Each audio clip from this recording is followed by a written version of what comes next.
Thanks, dear viewer, for joining me on this trip to Cairns, Queensland, Australia.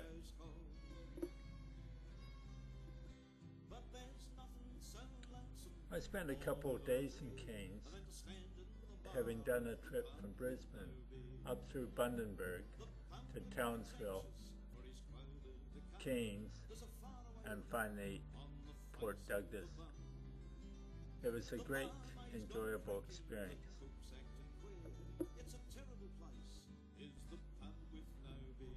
Cairns has the same climate as Hawaii. I love to be there during the July-August period when it's warm and dry, but it's not so pleasant during the hot, humid, sticky months of December, January, February, when it rains every day.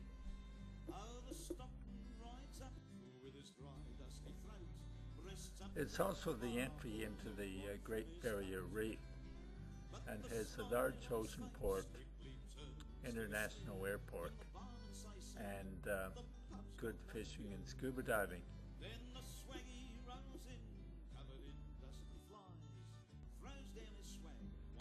Unlike Townsville, Cairns is not that big a place, and it's quite easy to roam the central business district, although it is gradually spreading out further and further.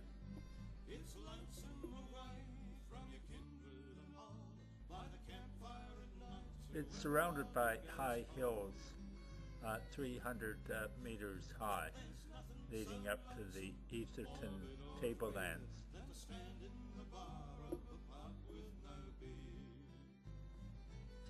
It's surrounded by the high hills of the Tablelands to the west.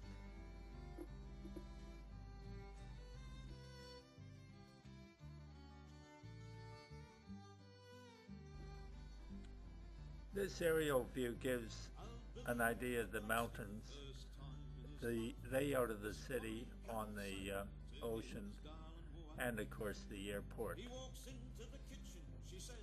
Cairns has an international airport, and I've landed there on stopovers between Sydney and Hawaii.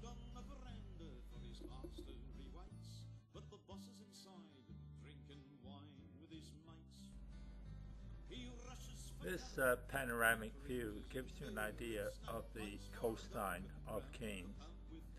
It's a very popular place for yachtsmen.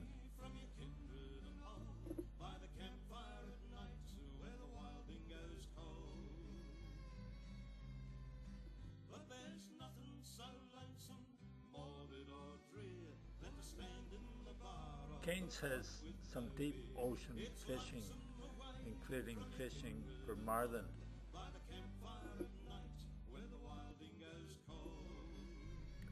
And here's the marlin fishing.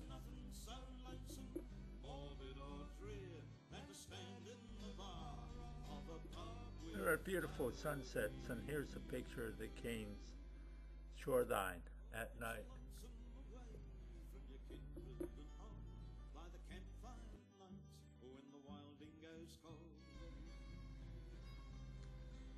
A picture of the Cairns harbour showing the large number of yachts. Lots of places you can go to from Cairns with your own yacht.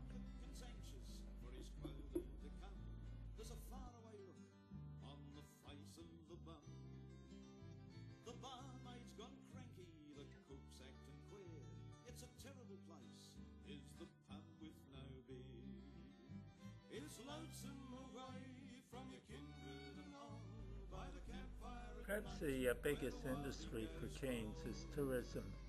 It's second only in tourism to the Gold Coast and Sydney. So there's lots of tourist activities, such as riding in this 100 horsepower jet boat.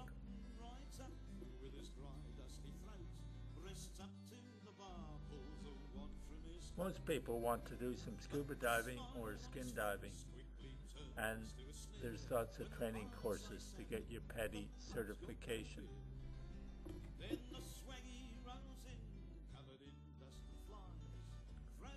The Great Barrier Reef, of course, is world famous for its coral.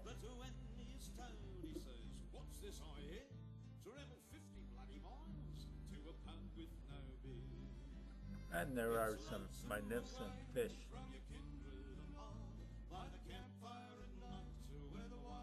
Let's glance around the city. Not that much to take note of, but the hills in the background certainly attract your attention.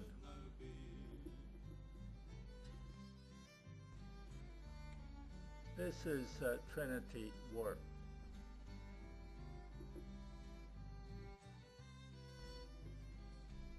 This is the ʻKɛ̈nz Lagoon with the iron fish on the left being symbolic of ʻKɛ̈nz and appearing on most of the postcards.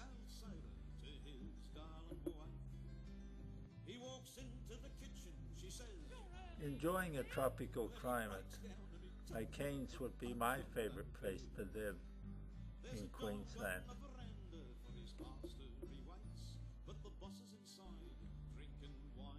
With a large airport, an activity in ʻKɛ̈nz is skydiving, if you're inclined that way.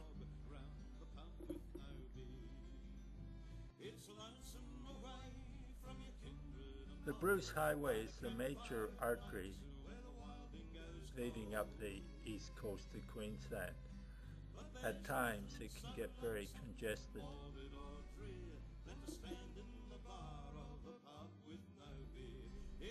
ʻKɛ̈nz originally started as a jumping off point for a gold rush in Palmer River back in the 1880s. But probably its main industry early on was in processing tropical timber. This industry continues even today.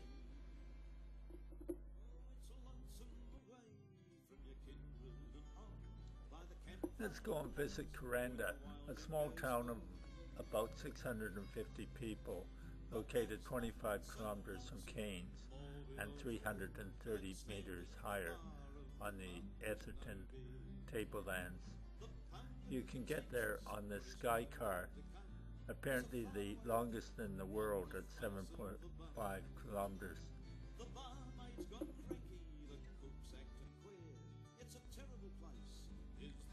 The way I traveled was more traditional, by railway, and at times they used to run steam engines up this track.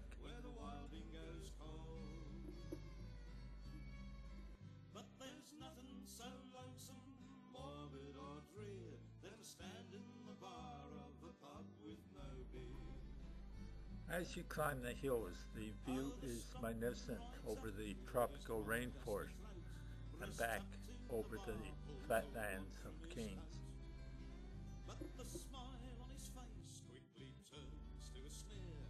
When you arrive at Kuranda and get off at the train station, there's a long walk up a steep hill, but there's a magnificent collection of restaurants and coffee shops, as well as tourist activities, including butterfly farms.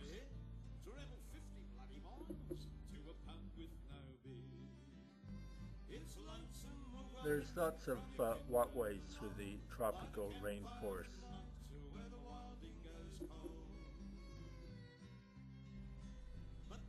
Just walking around taking in the scenery is well worthwhile.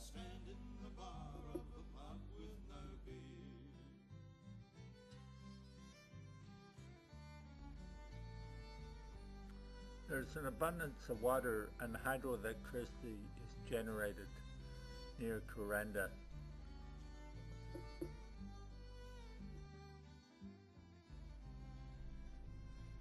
There is still an Aboriginal population.